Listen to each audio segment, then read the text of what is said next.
अस्सलाम वालेकुम, ये this is Jawad and welcome back to another video. तो आज की इस वीडियो में डिस्कस करने जा रहे हैं हमारे पास उर्दू के जो हिस्सा नज़म या जो हिस्सा अशार वगैरह होते हैं उसके जो क्वेश्चन आंसर हैं उनको डिस्कस करेंगे। तो चैनल पे नए हो तो चैनल को सब्सक्राइब कर लो। मेरा अपना पेपर है कल, लेकिन मैं उसकी तैयारी नहीं कर रहा, आप लोगों को तैयारी करा रहा हूँ। सुबह पढ़ेंगे, देखी जाएगी जो भी होगा। तो चलो वीडियो को स्टार्ट करते हैं। तो मैंने कहा कि आप लोग का ये रह जाएगा, फिर क्या करोगे? तो हम कुछ ना कुछ कर ही लेंगे। हमारे वैसे भी ये कौन से बोर्ड के पेपर हैं। तो यहाँ पे हमारे पास आगे जो आगे ये चीज़ें, इसमें हम चले जाते हैं टॉपिक वाइज। बच्चों ने कहा था कि बता दें सर, तो मैंने कहा यार चलो इसको देख लेते हैं। हिस्सा शेर आ गया। हिस्सा शेर कह रहा था, हिस्सा नज़म मेरे मुंह से निकल गया। इसमें नज़में गज़लें मिक्स होती हैं, तो ये हिस्सा शेर बहुत ज़्यादा इंपॉर्टेंट होता है।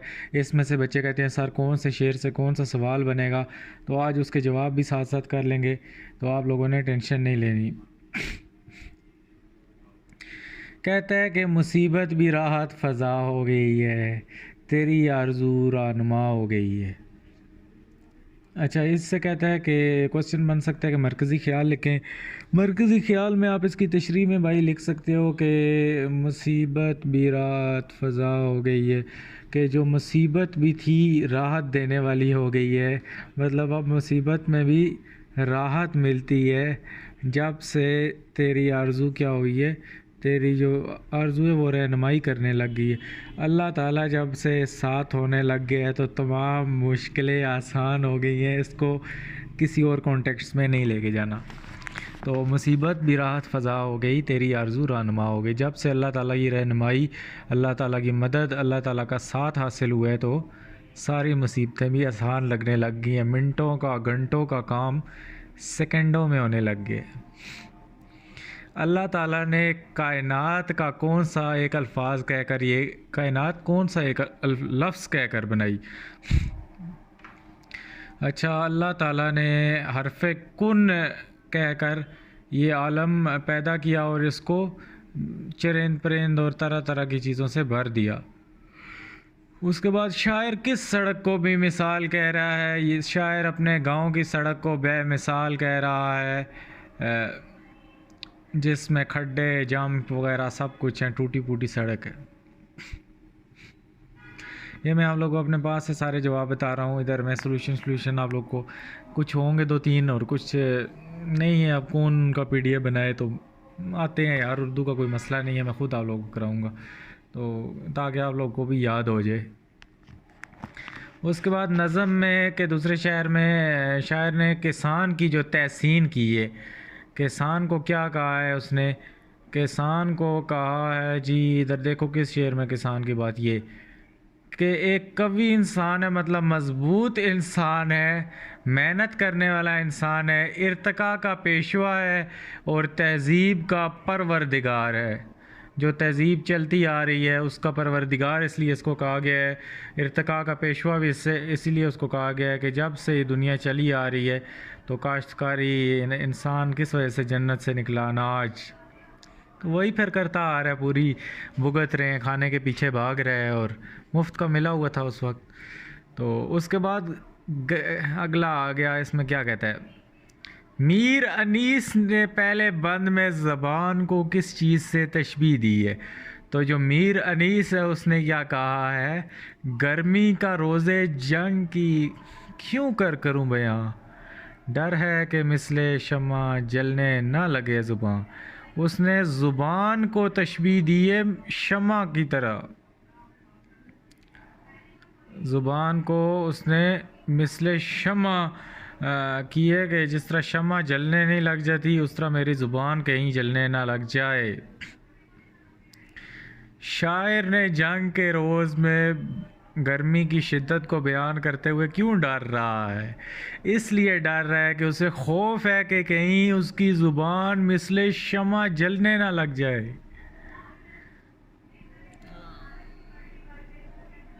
तो मैं इसका देखता हूँ, अगर सॉल्यूशन इधर आता है तो हम उसको डिस्कस कर लेते हैं, देखते हैं कि हमने जो आंसर दिए और इनमें क्या फ़र्क है।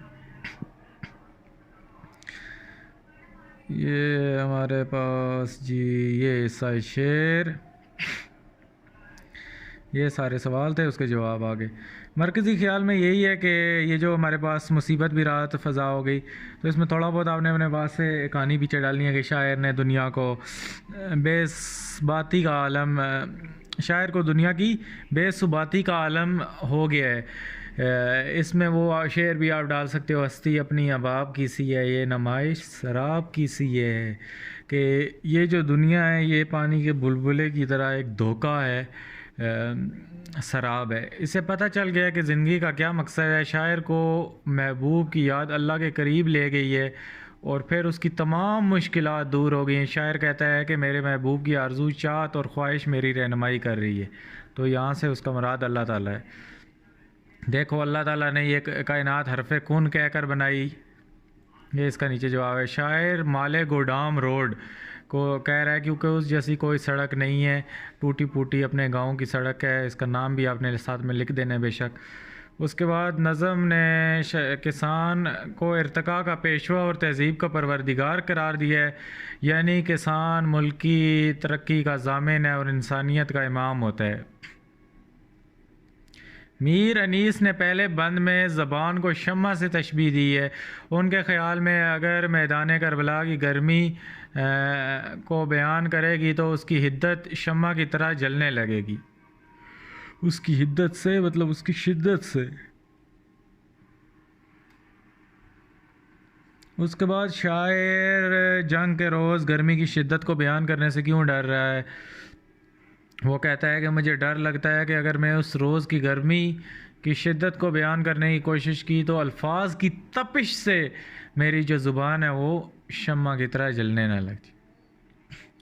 यहाँ पे शायर ने मुबालगा आराई इस्तेमाल की है। अगर वो आपसे पूछ ले तो वैसे जलती तो नहीं है, लेकिन बढ़ा चढ़ा कर पेश किया चीज़ को, इसको कहते हैं मुबालगा आराई।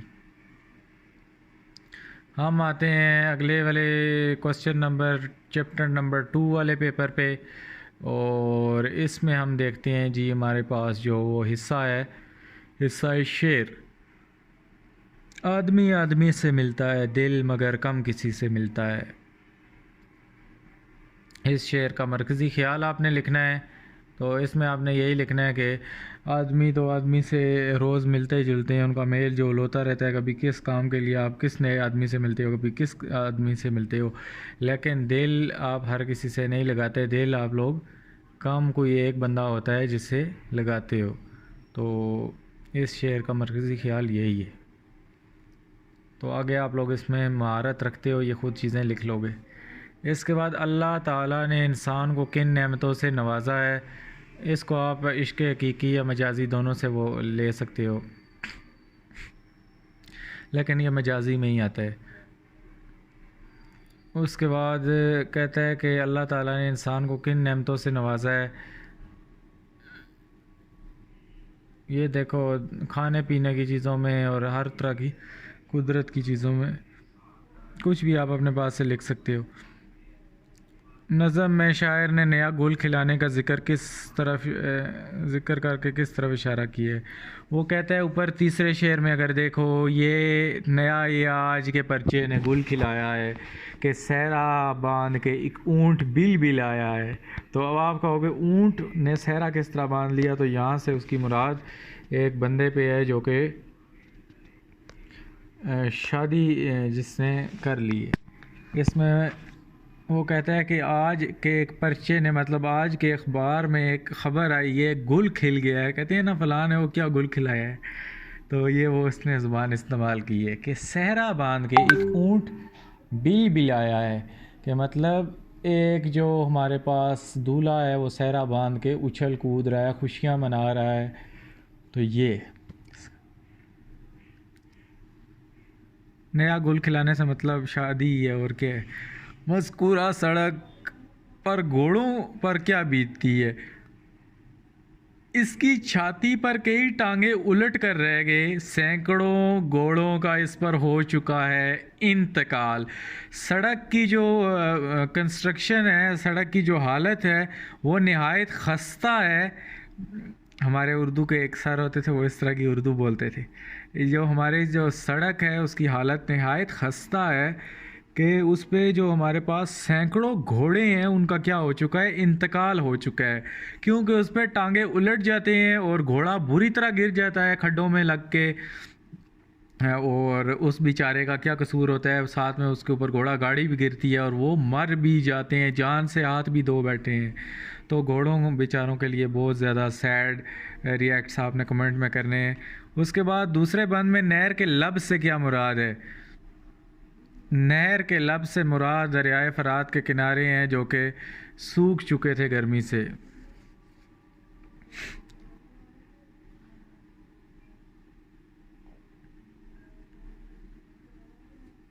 इसका भी यहाँ पे हमारे पास सोल्यूशन आगे कहीं होगा ही, इसको दिखवा देता हूँ आप लोगों को।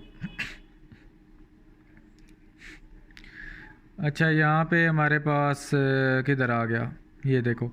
ज़िंदगी में मरकज़ी ख्याल है, ज़िंदगी में दूसरे आदमी का दूसरे आदमी से मेल जोल और सिलसिला जारी रहता है, मगर कम ऐसा होता है कि इंसान अपनी दिली और कल्बी ताल्लुक़ किसी से कायम करे। ज़ाहिर बात है कम ही होते हैं। अल्लाह ताला ने इंसान को, ये मैं उनके लिए नहीं बात कर रहा जिन्होंने हर किसी के साथ काम शुरू किया होता है, तो आजकल तो मुश्किल ही काम हो गया है, तो लेकिन फिर भी बहुत रेयर होते हैं। उसके बाद अल्लाह ताला ने इंसान को किन नेमतों से नवाजा है। अल्लाह ताला ने इंसान को बेशुमार नेमतों से नवाजा है जिसमें आप गिन सकते हो, आप लोगों को खुद भी पता है। नया गुल खिलाने का मतलब देखो, शादी की करने की खबर की तरफ इशारा है। घोड़ों पर क्या बीती है, टांगें उल्टने की वजह से घोड़े का इंतकाल हो गया। नहर के लब से क्या मुराद है, गर्मी की शिद्दत के बाहर दरियाए फरात की जो नहर अलकमा है उसका पानी खुश्क हो चुका था, उसके किनारे देखो खुश्क थे। नहर के लब से मुराद क्या है, दरियाए फरात के वही किनारे हैं। और हम आगे चलते हैं जी, मॉडल पेपर नंबर 3 भी इसमें होना चाहिए। तो यही क्वेश्चन करो यार, यही आएंगे आप लोग, और किस चक्रों में पड़ गए हो। तो यहाँ पे हम आ जाते हैं 3rd नंबर मॉडल पेपर पे। तो इसमें से भी आप लोगों के सामने ये जितनी भी चीज़ें आ रही हैं आपने इनका सोल्यूशन देख लेना है और इसको आप लोगों ने प्रॉपरली करना है। मैं आप लोगों के सामने ये चीज़ें डिस्कस करी जा रहा हूँ और यहाँ पे हमारे पास जो आंसर हैं वो गलत नहीं हो रहे, क्योंकि मैं रटा नहीं लगा रहा, आप लोगों को कॉन्सेप्चुअली लेके चल रहा हूँ। और आप लोगों ने भी अगर कॉन्सेप्चुअली इसको लेके चलना है, कुछ बच्चे अपने पास से चवल मार रहे हैं इसलिए मैं वीडियो ये बना रहा हूँ, तो नहीं तो मुझे ज़रूरत नहीं है इस वीडियो की। मुझे पता है कि यहाँ पे जो चीज़ें हैं वो क्लियर कट हैं। अच्छा जी, हम आगे चलते हैं। यहाँ पे हम नीचे आ जाते हैं, नीचे आ गए जी हम इस पे साए शेर पे। तो सर में सौदा भी नहीं, दिल में तमन्ना भी नहीं, पर इस तरह मोहब्बत का भरोसा भी नहीं। वाह, तो यहाँ पे हम इसको देख लेते हैं जी। अच्छा, इसका आप लोगों ने मरकज़ी ख़याल लिख देना है। मरकज़ी ख़याल में यही है कि जो शायर है वो कहता है कि सर में सौदा भी नहीं, सौदा का मतलब होता है जुनून, जहाँ तक मेरी पुरानी नॉलेज है। बड़ी शायरी हम करते थे, एक एक शेर याद होता था, बड़ा शौक़ था इसका, अभी भी कोई कोई बीच में याद आ जाता है। शायर इसमें मायूस हो चुका है और एक अजीब सी कैफियत का इज़हार कर रहा है। कहता है कि मेरे दिल में तमन्ना ही नहीं है और ना ही मेरे सर में वो जुनून है। वो एक होता है ना, दिमाग ख़राब हुआ होता है वो। उसके बाद कहता है कि लेकिन इस तरह के मोहब्बत का भरोसा भी नहीं। कहता है कि बड़ा मैंने कहा कि मैं अब दोबारा नहीं मैसेज करूँगा, नहीं रिप्लाई करूँगा और उसके बाद नहीं बात करूँगा। बड़ा उसने अपने आप को सिग्मा मेल बनाने की कोशिश की है, लेकिन फिर कहता है कि मेरा कोई पता भी नहीं। उसी वक्त ब्लॉक करके 2 मिनट बाद अनब्लॉक करके मैसेज करना शुरू कर दूँ। तो वो कहता है कि महबूब से जुदाई इख्तियार तो कर ली है, लेकिन मुझे ख़ुद इस पे भरोसा नहीं है, इस मोहब्बत तर्क मोहब्बत का भरोसा नहीं है कि मैं वाकई उसको भूल जाऊँगा। तो ये शायर सीधे सीधे लफ्ज़ों में कहना चाहता है।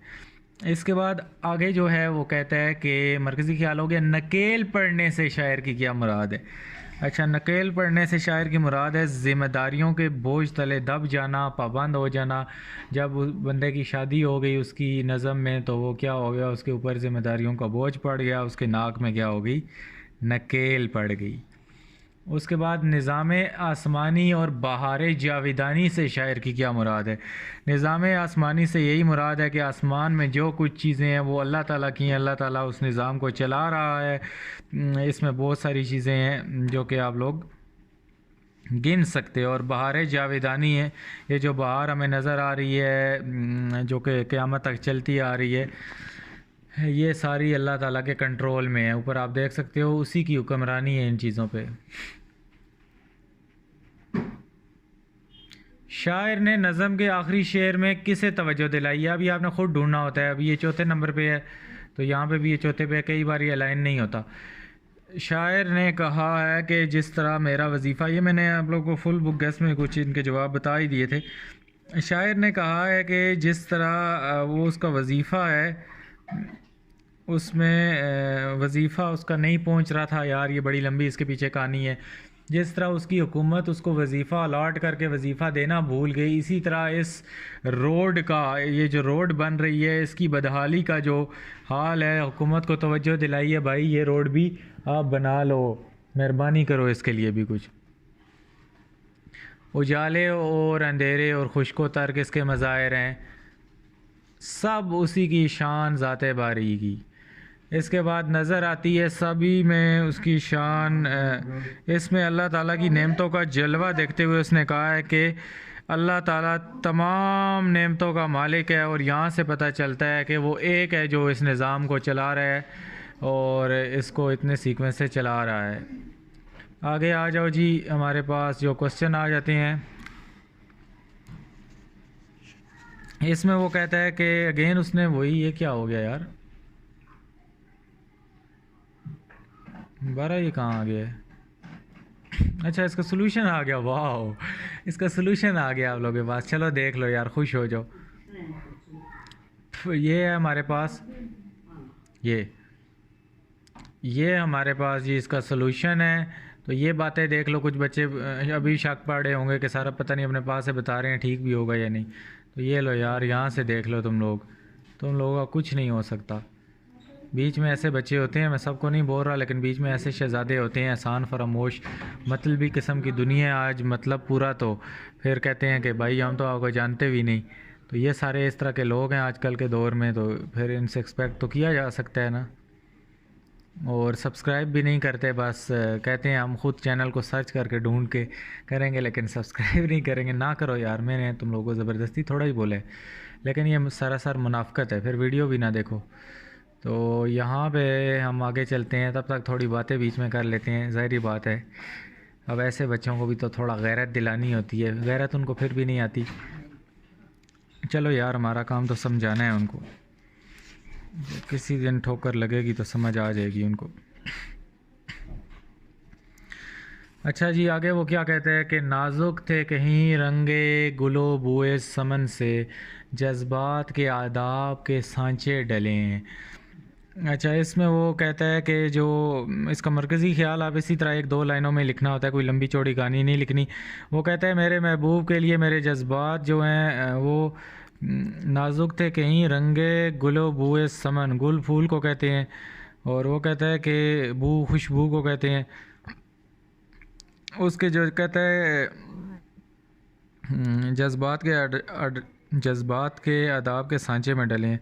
वो कहता है कि जो उसके जज्बात थे वो खूबसूरत फूल की तरह खुशबूदार थे, और जब हमारे दरमियान आदाब तहज़ीब की बात हुई तो तहज़ीब के दायरे में सिमट के रह गए, मतलब मेरे जज्बात आदाब के पाबंद हो गए, जज्बात के आदाब के सांचे में डले हैं। तो इसको आपने देखना है कि ये जज्बात के जो आदाब के सांचे में डलने वाली उसने बात कर दी है,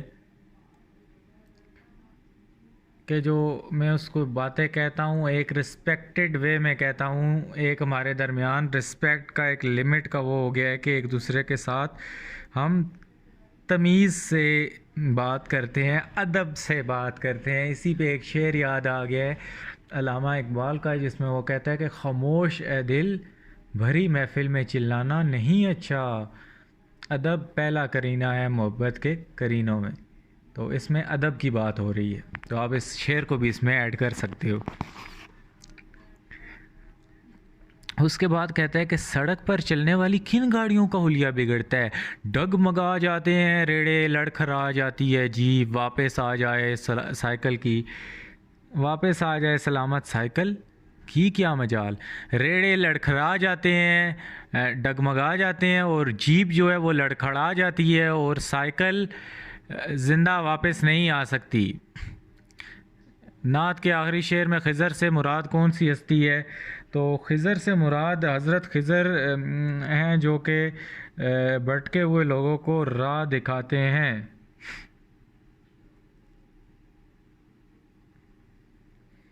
यहाँ पे उस शेर में वो क्या कह रहा है कि ज़माने को अब अपनी मंजिल मुबारक एक खिज़र सद्र रह आ गया है। यहाँ पे जो इस शेर में दूसरी मतलब एक तो खिज़र से मुराद इधर जो हस्ती मुराद है वो आप सल्लल्लाहु अलैहि वसल्लम की ज़ात है, क्योंकि नात है तो डेफ़िनेटली इसमें आप सल्लल्लाहु अलैहि वसल्लम को तशबीह दी गई है हज़रत खिज़र से, और यहाँ पे उनको जोड़ा गया है कि वो भी इंसानियत को सीधा रास्ता दिखाने के लिए आए, जैसे हज़रत खिज़र भटके हुओं को राह दिखाते हैं। तो इसमें आपने आप सल्लल्लाहु अलैहि वसल्लम का जिक्र करना है, और साथ में अगर हज़रत खिज़र का भी लिख दो तो इसमें कोई हर्ज नहीं है। इसके बाद अगर हम आते हैं आगे, तो सर का दर्द बढ़ने की क्या वजह बयान की है। सर का दर्द क्यों बढ़ गया भाई, वो कहता है मेरे बने को मुबारक हो ये खुशगवार घड़ी, कि सर का दर्द बढ़ा नाक में नकेल पड़ी।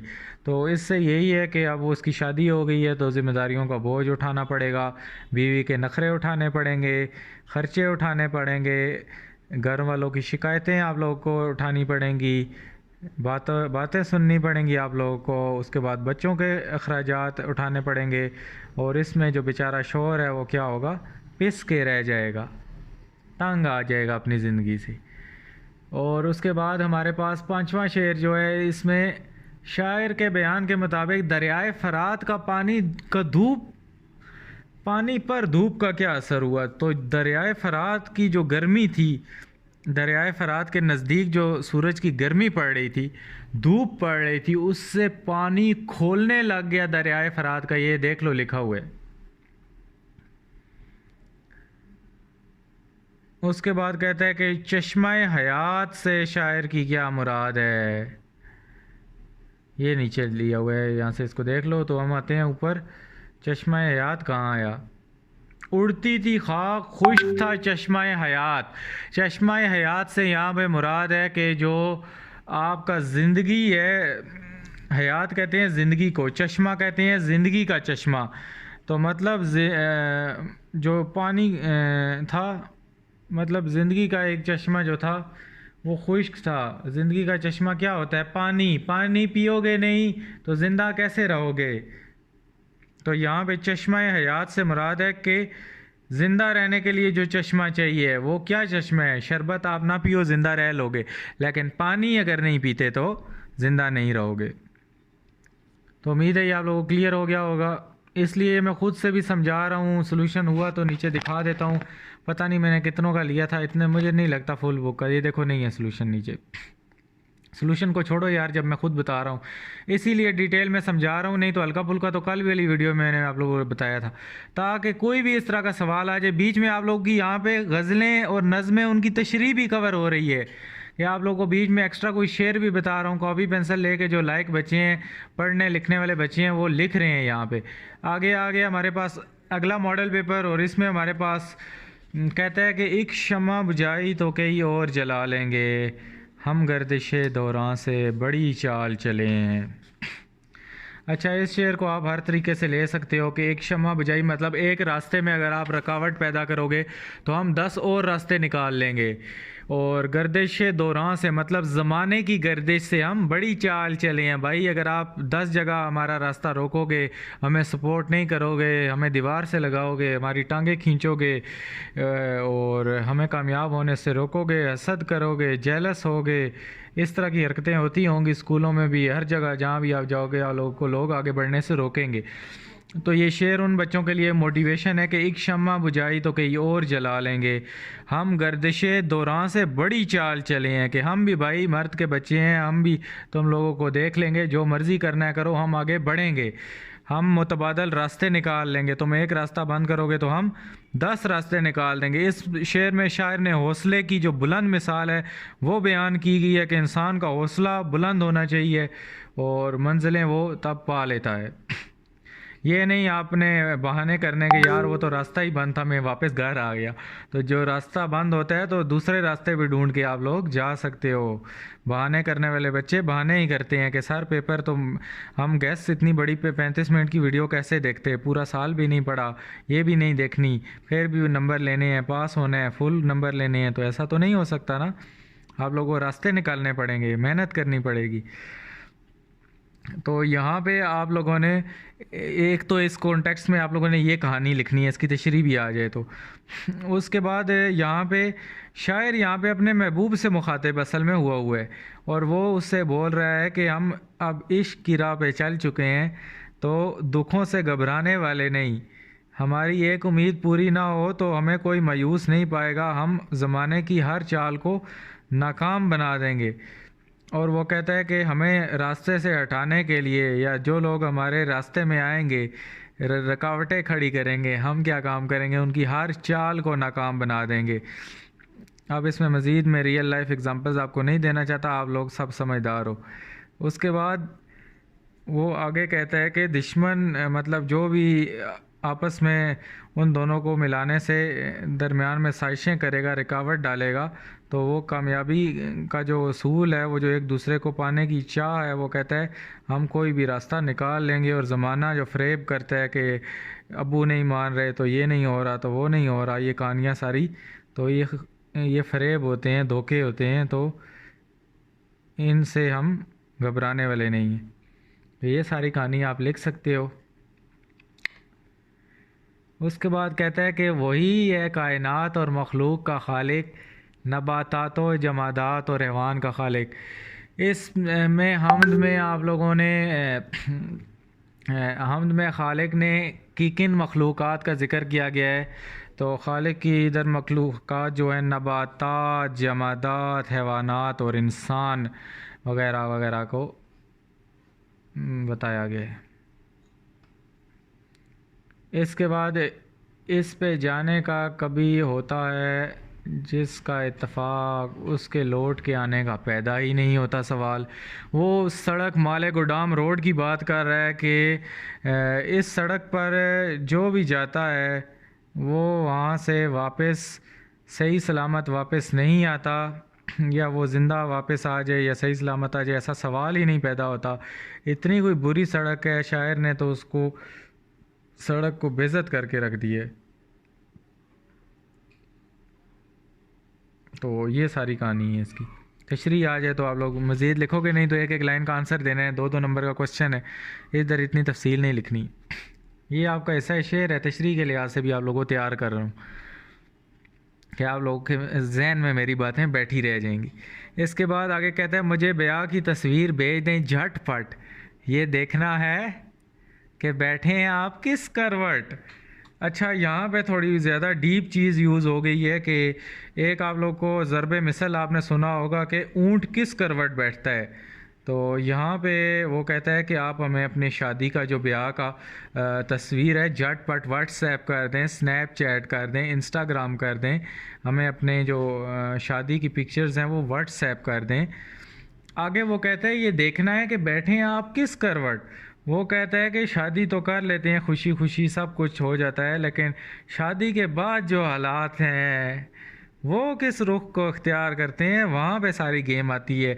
ये जो मुसन्निफ़ है ये अपने जिस दोस्त की शादी हो गई है उससे कहता है कि मुझे अपनी शादी ब्याह की तस्वीर भेज दो, मैं देखना चाहता हूँ। अब शादी तो हो गई है, इसके बाद हालात कैसे हैं, कहीं लड़ाई झगड़ा तो नहीं हो रहा, कहीं अभी नई नवेली जो दुल्हन आई है वो नखरे तो नहीं कर रही, लड़ाई झगड़ा घर में फसाद तो नहीं पैदा हो गया। तो ये सारी चीज़ें शायद आपको समझाने की कोशिश कर रहा है। ये बातें आपने लिखनी है, इसमें हंसने वाली कोई बात नहीं है। लिखोगे नहीं तो नंबर कहाँ से मिलेंगे आप लोगों को। आप लोग पता नहीं क्या चाहते हो, फिर कहते हो हमें रट्टा नहीं लगता, ये नहीं होता। अब सारा कुछ समझा रहा हूँ, अभी आप लोग ना खुश अगर हो तो इसकी यही तशरीह बनती है। उसके बाद कहता है कि पाँचवें में कहता है, फ़ातिमा तू अब रुए उम्मत मरहूम है, ज़रा ज़रा तेरी मुश्ते खाक का मासूम है। इसमें ये अल्लामा इकबाल की शेर है। इसमें उसने जो खिराज तहसीन पेश करते हुए फ़ातिमा बिनते अब्दुल्ला, जो कि 14 साला मासूम अरब लड़की थी जिसने जज्बा शहादत नोश किया था जंग में, और वो कर क्या रही थी जंग में। अब आप कहोगे कि वो कहाँ से जंग में चली गई, वो क्या कर रही थी। वो मशकीज़े में, मशकीज़ा आपको पता है चमड़े का जो थैला होता है, उसमें पानी भर भर के जो ज़ख्मी मुजाहिदीन हैं उनको पिला रही थी। और ये पिलाते पिलाते पता नहीं क्या हुआ उसके साथ, उसको जामे शहादत जो है वो नोश करना पड़ा। अपनी जान कुर्बान करके उसने क्या काम किया, उम्मत के वक़ार में इजाफ़ा कर दिया। एक लड़की होने के नाते उसने ये नहीं कहा कि मैं क्या करूं, घर बैठ जाऊं। और ये उसने जो कुछ उससे लड़ाई तो नहीं हो सकती थी, लेकिन 14 साल की बच्ची का आप जज्बा देखो कि वो ज़ख्मी मुजाहिदीन को पानी पिलाते पिलाते शहीद हो गई। तो इस पे फिर अल्लामा इकबाल ने पूरी क्या लिख दी, नज़म है या गज़ल है जो भी है वो लिख दी उसने। तो इसमें हमारे पास ये सारी चीज़ें आ गई। आगे हम देखते हैं जी क्या आता है। शायर ने उम्मत मरहूम से, अच्छा शेर में शायर ने उम्मत मरहूम से किस चीज़ को मुराद लिया है। उम्मत मरहूम से उसने ये कहा है, उम्मत का मतलब होता है एक कौम, मरहूम का मतलब होता है मर गई हो, ऐसी कौम जो कि मर गई हो। तो यहाँ पे इससे ये मुराद है कि मुसलमान एक जो बैसियत हम कहते हैं हम जिंदा कौम हैं, हम पाइंदा कौम हैं, तो इससे हम हट के मुर्दा हो गए हैं। हम हर बार कश्मीर के लिए एक गाना यूट्यूब पे रिलीज़ कर देते हैं, और फ़लस्तीन के जो बच्चे हैं दूर दूर से हम कहते हैं हाँ बड़ा बुरा हो रहा है, बड़ा बुरा हो रहा है, स्टोरियाँ और व्हाट्सएप लगाने वाले हैं हम। तो ये हम हैं। तो इसमें अल्लामा इकबाल ने कहा था कि बुझी इश्क की आग अंधेर है, मुसलमान नहीं राख का ढेर है। तो ये भी आप लोग ऐड कर सकते हो अगर तशरीह आ गई है तो। बुझी इश्क की आग अंधेर है, मुसलमान नहीं राख का ढेर है। तो इसमें ये शेर मुनासबत रखता है। तो ये उस वक्त एक वक्त होता था बड़े शेर याद होते थे। अब चलो कोई कोई याद आ जाता है, तो हर चीज़ के रेलेवेंट कोई ना कोई शेर होता था। तो हमने तो कभी इन चीज़ों को रट्टा नहीं लगाया, ना ही एक हेडेक ली है। इसीलिए आप आपको आज मैं निचोड़ करके बता रहा हूँ कि आप लोग यहाँ से इसको कैसे कर सकते हो। अच्छा ये कुछ इसका कुछ आ गया, ये देख लो। तो यहाँ पे ये देख लो भाई, इनके जवाब कुछ आ गए हैं, ये जवाब भी देख लो आप लोग। बाद में कहोगे सर हमें जवाब नहीं मिले, कहीं ना कहीं जवाब भी बीच में आ गए, कहीं नहीं है, लेकिन जो भी है आप लोग देख सकते हो। हम आगे चलते हैं, जवाबों की हमें ज़रूरत नहीं, मैं घंटा अपना सर जो खपा चुका हूँ आप पे। आगे हमारे पास आ जाता है। इसमें कहता है कि आज गफलत भी है इन आँखों में पहले से सवा, आज ही खातिर बीमार शकेबा भी नहीं। तो ये वही है आप लोगों के पास गज़ल है जिसमें जिसका स्टार्ट है, सर में सौदा भी नहीं, दिल में तमन्ना भी नहीं, लेकिन इस तरह के मोहब्बत का कोई भरोसा भी नहीं। तो वो भी इम्पोर्टेंट है, इसमें ये भी हमारे पास इम्पोर्टेंट है, तो इसको भी हम देख लेते हैं। अच्छा जी, इसमें जो शायर है ये हमारे पास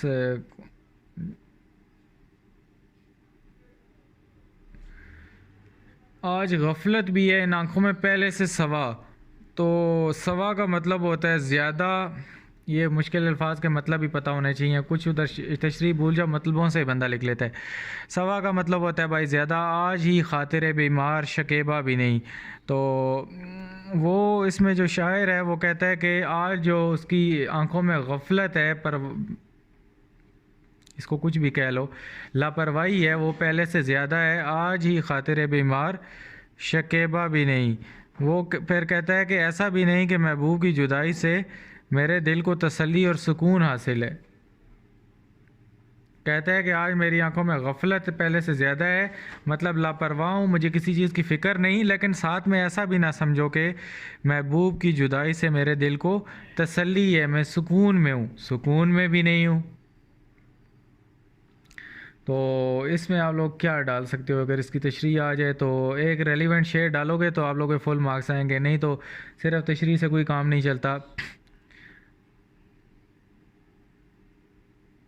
तो इसमें आप लोग ये डाल दो, मोमिन खान मोमिन का है, कहने लगी गज़ब किया तूने मुझको रुसवा, फिर अब किया तूने, पर दिले बेकरार रह ना सका, सदमा इश्तियाक सह ना सका, क्या करूं दिल पे इख्तियार नहीं, जहाँ को तेरे बिन करार नहीं। तो ये आप लोग इसमें ऐसा रेफरेंस डाल सकते हो। उसके बाद हमारे पास अगला शेर आता है, दो आलम का इमदादगार आ गया है, अमीन आ गया है, गम गुसार आ गया है। इसमें आप सल्लल्लाहु अलैहि वसल्लम की सिफ़ात बयान की गई हैं कि आप सल्लल्लाहु अलैहि वसल्लम दो आलम के मददगार हैं। इससे क्या मुराद है? इससे यही मुराद है दुनिया में भी और आखिरत में भी आप वो हमारी शफात करेंगे। और अमीन का मतलब होता है, अमीन अमानत रखने वाला, अमीनुल इस्लाम, कि आप सल्लल्लाहु अलैहि वसल्लम हमारे जो दीन है, दीन इस्लाम और पैगाम इलाही है, वो अमानत उन्होंने हमारे तक पहुंचाई अल्लाह ताला की। गम गुसार आ गया है, गम गुसार से मुराद है कि आप सल्लल्लाहु अलैहि वसल्लम गरीबों का या अपनी उम्मत का जो गम है वो उनको था, वो उसकी बड़ी वो करते थे, गरीबों के गम गुसार थे, ख़ास तौर पे हमदर्द थे गरीबों के साथ। कोई लोग सही तरीके से पेश नहीं आते थे, लेकिन जो गरीबों का सारा भी गम था उनका ख्याल आप सल्लल्लाहु अलैहि वसल्लम रखते थे। तो ये सारी चीज़ें, ये तीन सिफ़ात हैं, दो आलम का इमदादगार, अमीन और गम गुसार। इसके बाद आँख की शबनम अफशानी से क्या मुराद है? शबनम का मतलब होता है शबनम के कतरे, अफशानी का मतलब, अफशा का मतलब होता है कोई राज अफशा करना, ज़ाहिर करना। तो इसमें शबनम अफशानी से मुराद है कि आँख आंसू गिरा रही है। तो शायर की आँख क्यों आंसू गिरा रही है? तो यहाँ से उसने आंसुओं को शबनम से तशबीह दे दी है। ये भी वो आप लोगों से पूछ सकता है, क्वेश्चन कर सकते हैं। तो इस शबनम अफशानी से क्या, शबनम बहुत ज़्यादा पड़ती है, तो यहाँ पे शायर अपने महबूब की खातिर बहुत ज़्यादा रो पीट रहा है। निहंगों पर गर्मी का क्या असर है था? निहंग किसको कहते हैं? मगरमच्छ को। ये चीज़ आप लोग को उम्मीद है पता होगी। मगरमच्छों की भी जो जान थी वो क्या थी? लबों पर थी। ये देखो, मुंह से निकल पड़ी हर एक मौज की जुबान, तह पर थे सब निहंग, मतलब पानी की तह पर थे सारे, पानी के अंदर थे, मगर थी लबों पे जान। उनकी जो जान थी वो उनके कहते हैं ना हलक में आ गए, तो उनकी जो जान है वो क्या आ गई? लबों पर आ गए, मतलब उनको जान के लाले पड़ गए। पानी के अंदर होते हुए मगरमच्छ भी मौत मौत कर रहे थे, यार गर्मी से मर गए। तो ये लबों पे जान होने का मतलब है। तो आगे चलते हैं जी। आगे आता है, फ़ातिमा बवक्त शहादत किस फ़र्ज़ की अदायगी में मसरूफ़ थी? तो पीछे अगर सिर्फ आप लोगों को सादा जवाब बता देता तो आप लोगों का ही ना आता, लेकिन अभी आप लोगों को आता है, अब चैम्पियंस हैं। तो यहाँ पे वो मशकीज़े में क्या कर रही थी? पानी पिला रही थी, सकाई। गाज़ियाने दीन की सकाई तेरे किस्मत में थी, ये शहादत हूरे सहराई तेरी किस्मत में थी। मतलब तू सहराओं की हूर है, तेरी किस्मत में ये सादत थी। गाज़ियाने दीन, जो दीन के गाजी हैं, लड़ रहे थे वहाँ पे, उनकी सकाई, उनको पानी पिलाने का जो काम था वो तेरी ज़िम्मेदारी में था। तो इन चीज़ों को समझ के करो, इनको आप अपने सर पे बोझ ना लो। उर्दू हमारी नेशनल लैंग्वेज है और आप लोगों को इसी तरह फर आनी चाहिए। कल को कोई आपसे इनका मतलब पूछ ले, आप शर्मिंदा हो जाओ तो बहुत गलत बात है। इंग्लिश आप लोगों को फर आती है, उर्दू नहीं आती, तो उसका क्या फ़ायदा है? इंग्लिश ना किसी को आ रही हो तो आप मजाक उड़ाने लग जाते हो और ख़ुद को उर्दू के भी मुश्किल अल्फाज में फंस जाते हो। तो इस तरह नहीं होना चाहिए, कभी भी किसी का मजाक नहीं उड़ाना चाहिए। काफ़ी बच्चे इस तरह करते हैं, मैंने देखा है कि किसी की इंग्लिश गलत हो जाए पूरी क्लास दांत निकाल रही होती है, तो इस तरह नहीं करना चाहिए। अच्छा, इसके बाद शेर में गाज़ियाने दीन से क्या मुराद है? गाज़ियाने दीन से मुराद आप लोगों को यही है कि जो दीन की खातिर उस जंग में जिहाद कर रहे थे मुखालिफ या कुफ़ार की फ़ौजों के ख़िलाफ़। यहाँ पे अगर डिटेल में चले जाओ तो उन फ़ौजों का नाम वगैरह अगर बुक में लिखा है कहीं उसकी पस मंज़र में तो देख लो, नहीं तो बस इसी तरह। इसके बाद हम आगे चलते हैं जी, अगले पेपर पे आ जाते हैं। यहाँ पे 7 नंबर पेपर आ गया है।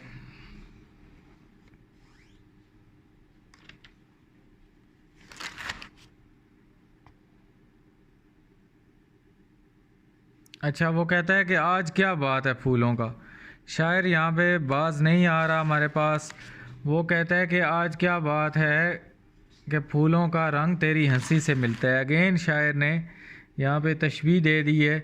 वो कहता है कि जो उसका महबूब है उसकी जो हंसी है वो इतनी खूबसूरत है जिस तरह गुलाब के फूल खूबसूरत होते हैं। तो यहाँ पे उसने क्या काम किया है कि शायर ने ये बात आप लोगों को समझाने की कोशिश की है कि उसकी जो मुस्कुराहट है, उसकी हंसी है, वो फूलों से मिलती है। मतलब तारीफ़ें कर रहा है, सीधी सीधी बात है। इसमें आप अपने पास से कहानी डाल सकते हो। गरीबों की जान को, यतीमों के दिल को सुकून हो गया है, करार आ गया है। अच्छा, यहाँ पे ये सीन था कि आप सल्लल्लाहु अलैहि वसल्लम के आने से पहले जो गरीब थे उन बेचारों का तो कोई सुनता नहीं था, उन पे जुल्म होते थे, कोई गुलाम बना लेता था, कोई उनके साथ ज़्यादती कर देता था, कोई उनके माल छीन लेता था, कोई क्या कर देता था। लेकिन आप सल्लल्लाहु अलैहि वसल्लम की तालीमात माशरे पर ऐसी उन्होंने माशरे को बदला कि पिसे हुए जो गरीब नहीं थे, जिनकी कोई औकात नहीं थी, जिनका कोई स्टेटस नहीं था, अमीर लोग उनके साथ कुत्तों की तरह बिहेव करते थे। तो वो जो मुस्तहिक और ये वाला तबका था जो बिल्कुल ही गरीब और पिसा हुआ था, आप सल्लल्लाहु अलैहि वसल्लम उनकी आवाज़ बन गए। उनकी गरीबों की जान का भी दरेग नहीं किया जाता था। अमीर लोग इनको कुचल के रख देते थे, मार देते थे। और यतीमों के दिल को, जो बच्चे यतीम थे उनके साथ भी लोग बुरा सलूक करते थे, उनका माल जायदाद हड़प लेते थे। और उनके जो दिल को सुकून हो गया है और करार आ गया है कि आप सल्लल्लाहु अलैहि वसल्लम आ गए हैं, ये हमारे जो हैं हम गम गुसार हैं, हमारे गम में बराबर शरीक होते हैं, हमारा ख्याल रखते हैं, तो अब हमारे साथ कोई ज़्यादती नहीं कर सकता। तो उसके बाद दौड़ती है रात को जिसकी अफलाक नज़र पर, दिन को जिसकी उंगलियां रहती हैं नब्ज़ खाक पर। अच्छा, यहाँ पे किसान की बात होती जा रही है कि किसान जो है वो नब्ज़ खाक का मतलब होता है, नब्ज़ का मतलब होता है रग जो भी है, खाक की नब्ज़ आपको कहते हैं नब्ज़ इस बंदे की चेक करो चल रही है या नहीं। तो पूरा दिन ज़मीन की जो नब्ज़ है उस पर उंगलियां रहती हैं किसान की। दौड़ती है रात को जिसकी नज़र अफलाक पर, ये किसान है। मतलब वो इसी में मट्टी उसके हाथों में रहती है, मट्टी नरम होगी, बीज डालेगा, पौधे उगेंगे, ज़मीन में ये चलाना है, हल चलाना है, वो करना है, वो करना है, अभी मेरा बीज, मतलब पूरी उसकी ज़िंदगी उधर गुजर जाती है।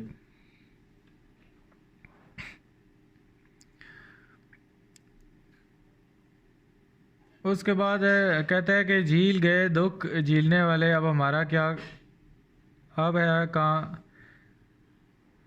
झील गए दुख झीलने वाले, अब है काम हमारा, एक रहेंगे ना हमारा। इसको छोड़ दो, ये वही है जीवे जीवे पाकिस्तान से, आई थिंक सो। इसमें वही कहा है कि हमने सब तरीफ़े, हमारे जो आबा व अजदाद थे उन्होंने वतन हासिल करने के लिए बहुत मुश्किलात का सामना किया। तो अब हमने जो मुल्क को है आगे लेके चलना है, और वो हम जो जिस तरीके से आगे लेके चल रहे हैं, हर बंदा रिश्वत, करप्शन, इन चीज़ों में मुलव्वस है। इवन कि अगर आप घर में ही देख लो तो बच्चे को अगर आप कोई चीज़ खाने के लिए पीने के लिए मंगवाओ तो वो वहाँ से भी करप्शन करता है, 2 नंबरी करता है। घर आके बताता है कि चीज़ 80 रुपये किलो है और वो 50 रुपये किलो लाता है, वो भी अपना कमीशन ले रहा है। तो इस मुल्क का फिर अल्लाह ही हाफिज़ है। अगर आप हुक्मरानों को ही वो करते हो, आप लोग ज़रा ख़ुद भी अगर गिरबान में झांक लो तो हर कोई आवे का आवाई यहाँ पे बिगड़ चुका है। तो इस शेर को अब मैं क्या पढ़ूँ यहाँ पे। ताज़ा अंजम का फ़ज़ाए आसमां में है ज़हूर, दीदा इंसान से नामहरम है जिनकी मौजे नूर। इसमें शायर में वो यही कहता है कि दीदा इंसान का मतलब है कि जो इंसान की आँख है, दीद का मतलब आँख होता है, इंसान का मतलब इंसान होता है। तो मतलब इंसान की जो आँख है, दीदा इंसान से नामहरम है जिनकी मौजे नूर।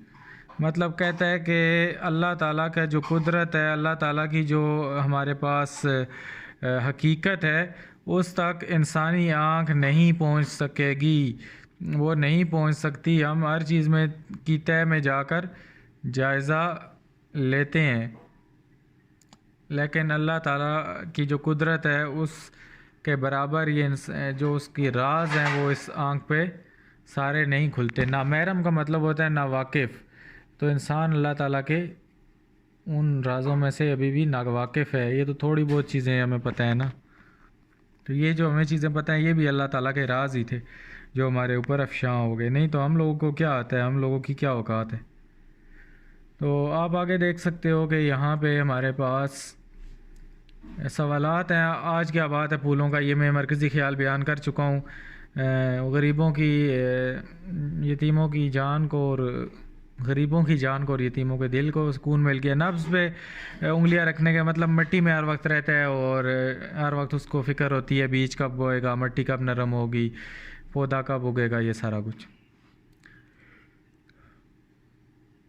ये भी बता दिया आप लोग को कि जो हमारे आबा अजदाद थे वो झील गए हैं सारा दुख, और अब हमें हमारा काम है कि इस मुल्क को सही तरीके से लेके चलें। दीदा इंसान से इंसान की आंख मुराद है जो कि अल्लाह ताला की एक मुकर्रर करदा लिमिट्स तक ही देख सकती है।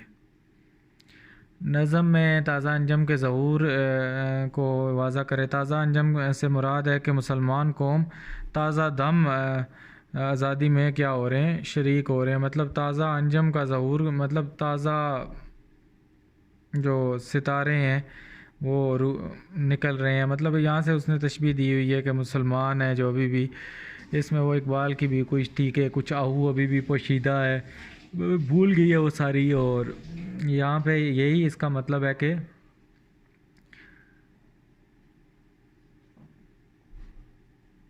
यहाँ से वही मुसलमानों की मुराद है कि वो फैल रहे हैं दिन ब दिन।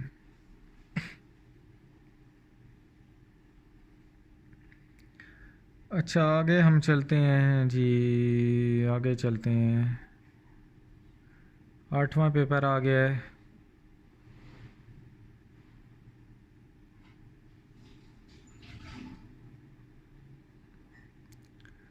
मैं दरमांदा हूँ इस बारगाह अता का, गुनाहगार हूँ ख़ता हो गई है। तो ये हमारे पास जो है हमारे पास किसकी ये थी, ये वही है। मुसीबत भी राहत फ़ज़ा हो गई है, तेरी आरज़ू रहनुमा हो गई है। ये जो रास्ता है दयारे वफा का, बाद सरसर भी सबा हो गई है। तो हसरत मोहानी की आई थिंक सो। तो इसमें वो यही कहता है कि मैं दरमांदा हूँ इस बारगाह अता का, मतलब ये हज़रत आदम से भी यहाँ पे अगर आप देखो तो उधर से वो मिल जाता है कि हज़रत आदम अलैहिस्सलाम जो थे वो उनको जन्नत से निकाला गया और अल्लाह ताला ने सब चीज़ें हमें अता की थी, लेकिन उसके बावजूद उन्होंने अल्लाह ताला की नाफरमानी की और फिर वो वहाँ से निकल गए। तो इसको आप वहाँ पे भी लिंक कर सकते हो, या फिर अगर सीधा सीधा देखो तो शायर अपनी उसका एतराफ़ कर रहा है कि अल्लाह ताला की जो बारगाह है उसमें दरमांद है। दरमांद का मतलब होता है पेशमान है, कि अल्लाह ताला इतनी चीज़ें हमें अता करता है और हम इतने गुनाहगार हैं, हम उसकी नाशुक्री करते हैं। और वो कहता है कि शायर ने एतराफ़ कर लिया कि मैं गुनाहगार हूँ, मेरे से गलती हो जाती है, तेरे फ़ज़ल जो तू हमारे ऊपर इतनी नेमतें देता है तो हम उनकी नाशुक्री करते हैं और फिर भी तू हमें मज़ीद नेमतें देता है। इसके बाद इंसान को होगा, इंसान का इरफान यकीन हो गया, एतबार हो गया। इसमें वही है कि आप सल्लल्लाहु अलैहि वसल्लम के आने के बाद इंसान को इंसान की पहचान हो गई है। मतलब पहले लड़ते झगड़ते थे, एक दूसरे को मारते थे जाहिलों की तरह, तो उनमें अक्ल आ गई है, तालीम हो गई है, और अल्लाह ताला और उसके रसूल और जितनी भी सारी चीज़ें थी इंसान को पहचान उनकी हो गई है। अपने सहरा में बहुत आऊ पोशीदा हैं, बिजलियाँ बरसे हुए बादल अभी ख्वाबीदा हैं। तो इसमें वही ऊपर वो जो मैं आप लोगों को बता रहा था उसी के रेलेवेंट एक शेर है।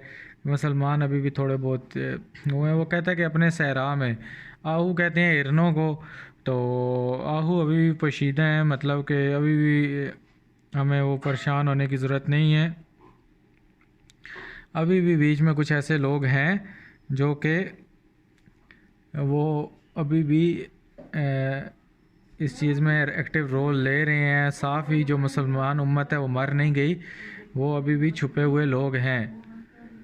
तो इसमें क्या है, ये बिजलियाँ बरसे हुए बादल में भी ख्वाबीदा हैं। वो कहता है कि ये बरसे हुए बादल वाला जवाब भी यहाँ से ही ले लेना, ये वाला भी। तो इसमें वो यही कहता है कि जो मुसलमान उम्मत है वो एक बादल की तरह है, और उसके अंदर जितना जोश जज्बा था वो उसके अंदर बिजली हर वक्त भरी रहती है। तो आज वो कहता है कि जो मुसलमान है वो बिजलियाँ बरसे हुए बादल में भी ख्वाबीद हैं। वो कहता है कि जिस तरह बरसा हुआ बादल नहीं हो जाता, बादल जब बरस जाता है तो उसमें कुछ भी नहीं हो जाता, कुछ नहीं रह जाता। तो बिल्कुल मुसलमान भी उसी तरह हो गए हैं, उनमें भी अभी इस तरह है जिस तरह बरसे हुए बादल हो गए ढीले।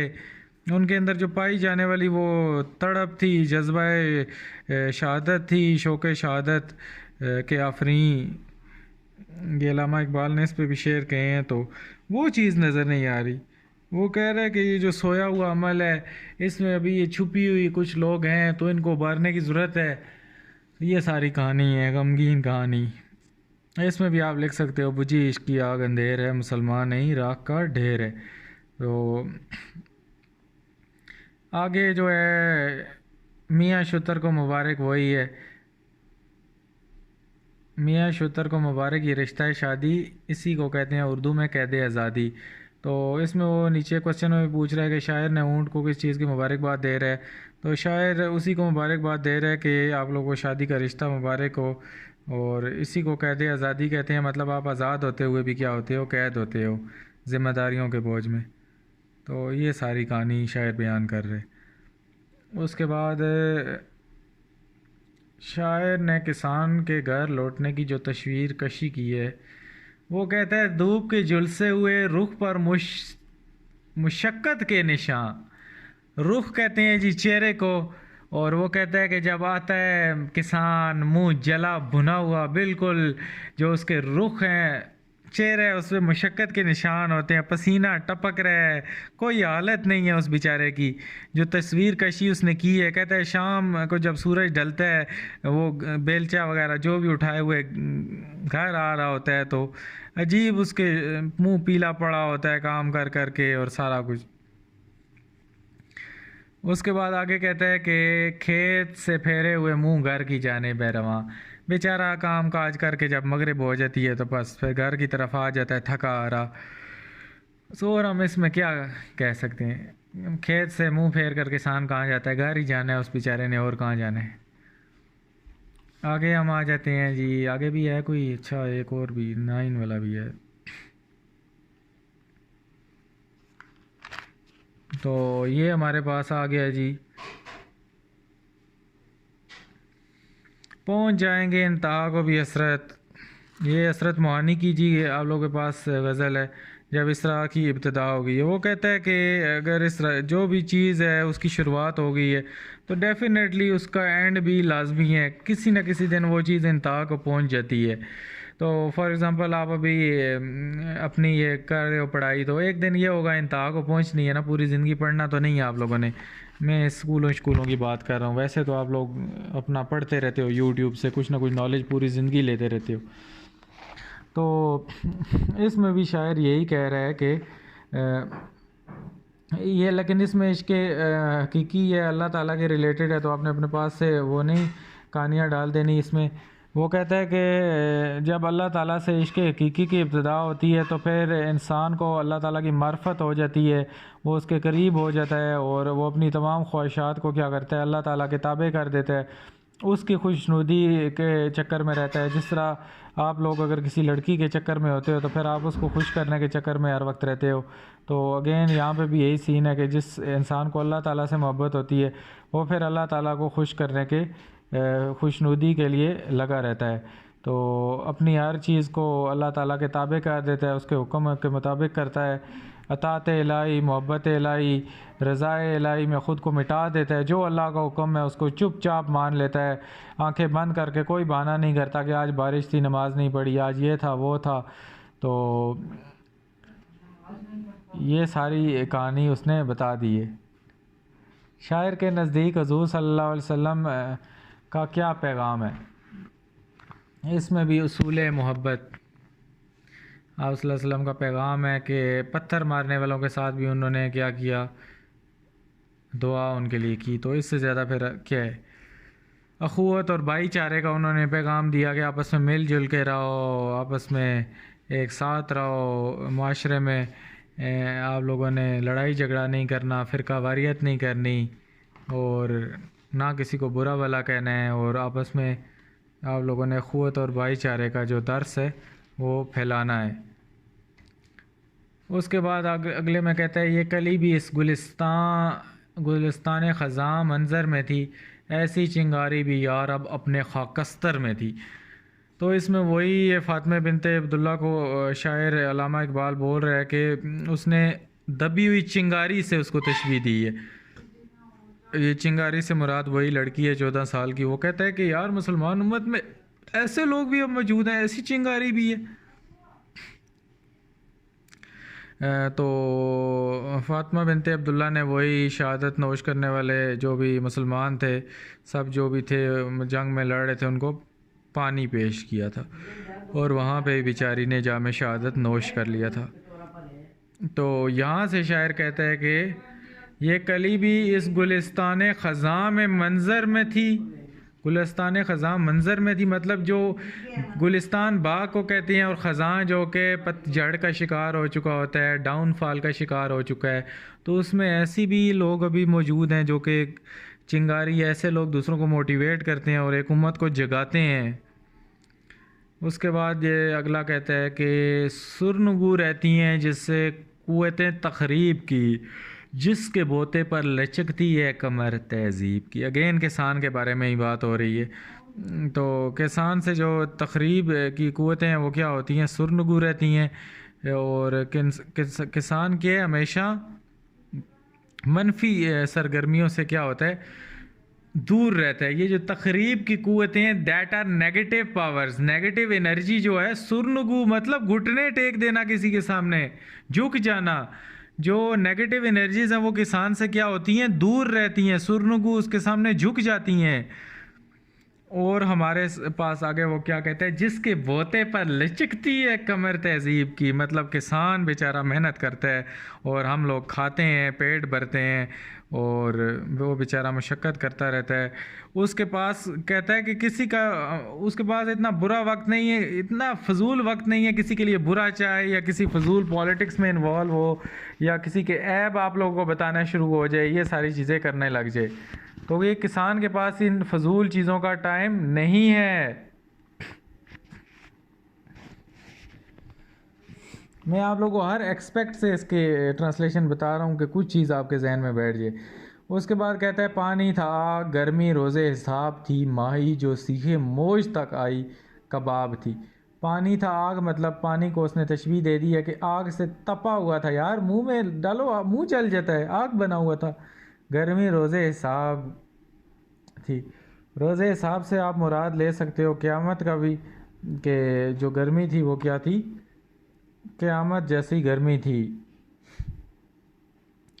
माही जो सीखे मौज तक आई, माही का मतलब होता है मछली, जो सीखे मौज तक आई मतलब मौज जो थी ऊपर, मौज पानी की लहर को कहते हैं, वो सीख बनी हुई थी। जिस तरह सीखे नहीं डालते उन पे सीख कबाब आप खाते हो, तो वो कबाब बन गई थी। उसके बाद हम आगे आएँ तो सवालात करता है कि सवालात के जवाबात हो ही गए हैं सारे, तो मैंने दे दिए हैं ऊपर ही। ये आखिरी जो है, पानी था आग, गर्मी थी, अच्छा माही जो सीख तक आई कबाब थी, इसका यही मतलब आप लोगों को मैं बता देता हूँ, बाकी तो क्लियर होंगे, उनमें मसला नहीं है। तो यहाँ पे माही का मतलब है वो जो मछलियाँ ऊपर वही आती हैं, वो क्या गर्मी की इतनी शिद्दत थी कि जल भुनकर मतलब एक कबाब उधर ही बन जाती थी ऑटोमेटिकली। तो लहरें जो थी यहाँ पे, मौज जो है, मौज लहरों को कहते हैं, पानी की जो लहरें थी वो लोहे की, जिस तरह वो सीखें नहीं होती उनकी तरह बन गई थी, कि जिन पर गोश्त आप भूनते हो और रोस्ट करके खाते हो। तो मछली मतलब तैयार मछली मिल रही थी। पानी था आग, गर्मी रोज़े हिसाब थी। तो इसमें वही कहता है कि पानी इतना ज़्यादा आग बगोला हो गया था और गर्मी ऐसी थी जैसे क़यामत का दिन आज हो। तशबीह इस्तारा यहाँ पे बहुत ज़्यादा इस तरह की उसने चीज़ें यूज़ की हैं, इनको आप लोगों ने देखने हैं भाई। आगे चलते हैं जी। मॉडल पेपर 10 भी आएगा या नहीं आएगा? ओ माय गॉड 10 भी आ गया है। तो ये हमारे पास इसका शेर आ गया, रूह को भी मज़ा मोहब्बत का दिल की हमसायगी से मिलता है। वो कहता है कि जो रूह है, इंसान की रूह, उसको भी जो है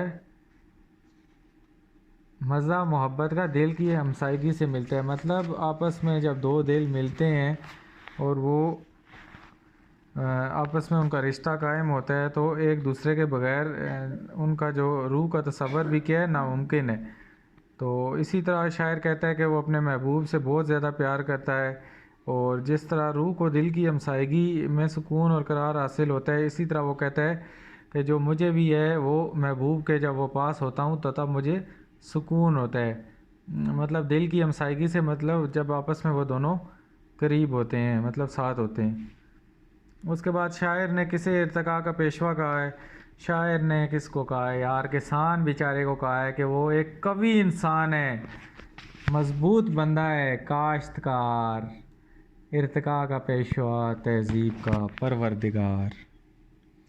तो इर्तिका का पेशवा यही है कि ऐसी किसान ही है वो, एग्रीकल्चर से ही आप लोगों को पता है कि मुल्क की जो सारा निज़ाम चलता है, ज़राअत की अच्छी पैदावार होती है, इसी से हम खाते हैं, मईशत की रीढ़ की हड्डी है और मुल्क इससे खुशहाल होता है। तो किसान की बड़ी इंपॉर्टेंस है, इसको बेचारे को सही आप लोगों ने मक्खन लगा देना है।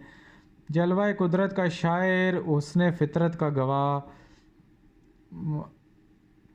माँ का दिल, मेरे आलम ताब का नूरे निगाह।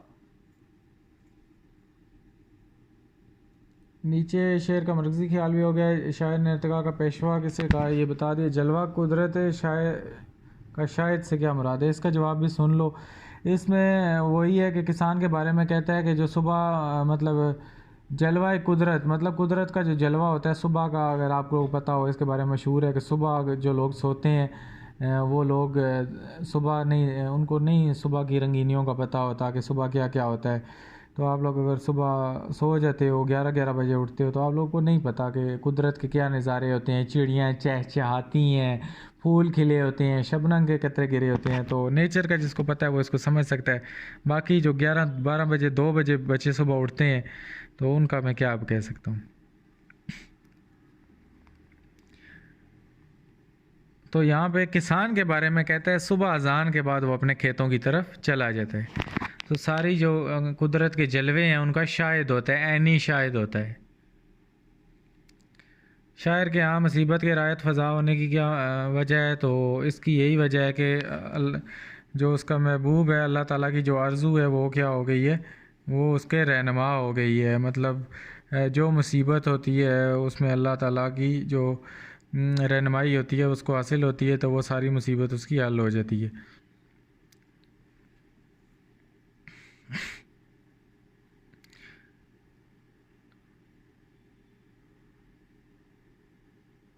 हुस्न फितरत का गवाह वही है, मतलब जो भी फितरत होती है उसका भी इंसान किसान गवाह होता है। और ये सारा कुछ बस आपने आगे देख लेना है। अच्छा, आगे भी कुछ है। दूसरे बंद में नहर के लब से क्या मुराद है? नहर के लब से मुराद आप लोगों को बताया है कि वही दरियाए फ़रात के किनारे हैं सूखे हुए, जो कि गर्मी की वजह से क्या हो चुके थे, सूख चुके थे। नहर के किनारे, दरियाए फ़रात के किनारे एक ही बात है।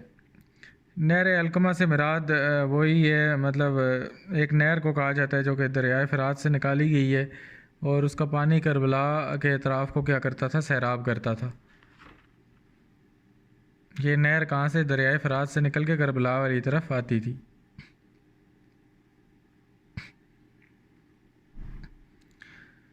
आगे हम चलते हैं जी। 11 भी होगा? वो नहीं है, 11 नहीं है। अच्छा, यहाँ तक हमने डिटेल में तशरीह भी कर ली है और काफ़ी कुछ कर लिया है।